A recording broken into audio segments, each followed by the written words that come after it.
Hello guys, তো সবাই কেমন আছো? আশা করি তোমরা সবাই ভালো আছো। আর আমি তো তোমাদের বলেছি আজকে যাব শপিং করতে। তো বলতে বলতে একদম চলে এসেছি। এটা হচ্ছে বনগা স্টাইল শপিং মল।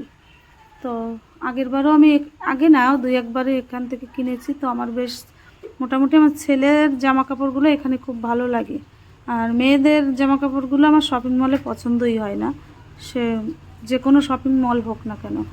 হ্যাঁ, তো বাচ্চাদের জামা কাপড়গুলো একটু শপিং মলে ভালো পাওয়া যায়, তো সেগুলো কোনো কোনো শপিং মলে আমার পছন্দ মতো হয়। সবার পছন্দটা তো আর একরকম না, যাই হোক ওটা বলে লাভ নেই। তো আমার ছেলেদেরগুলো এখানে পছন্দ হয়, বা আগেও পেয়েছি আমার ছেলের জামা কাপড়গুলো। তো সেগুলোই একটু ঘুরে ঘুরে দেখছিলাম, আমার তো বেশ ভালোই লাগছিল। আর অ্যাকচুয়ালি এতটাই দাম যে পছন্দ হয় ঠিকই, কিন্তু নেওয়ার সময় হলে একটু সমস্যা হয়ে যায়। তো এক একটা প্যান্ট এখানে ছিল 2000-2000-এর উপরে। আর মানে দেখেই মানে মাথা ঘুরে যায় যে একটা প্যান্ট ওর তো নিলে 1 বছরও হয় না, কারণ ও এখন ঝটাঝট করে বড় হচ্ছে।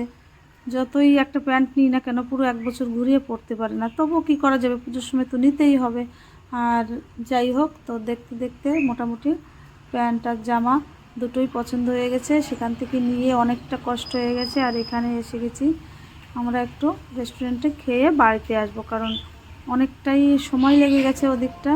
তো আমি এই যে দেখো একদম ক্লান্ত অবস্থায় এখানে এসে বসে মনে হচ্ছে আমার ঘুম পাচ্ছে, শুয়ে পড়ে। এই দেখো এতটাই খারাপ লাগছে। আর এদিকে ছেলে নিয়েছে বিরিয়ানি, আর আমার বিরিয়ানিটা অত ভালো লাগে না, আমার খেতেও ইচ্ছা করে না। তোমাদের দাদাভাই আবার একটু জল খেয়ে নিল।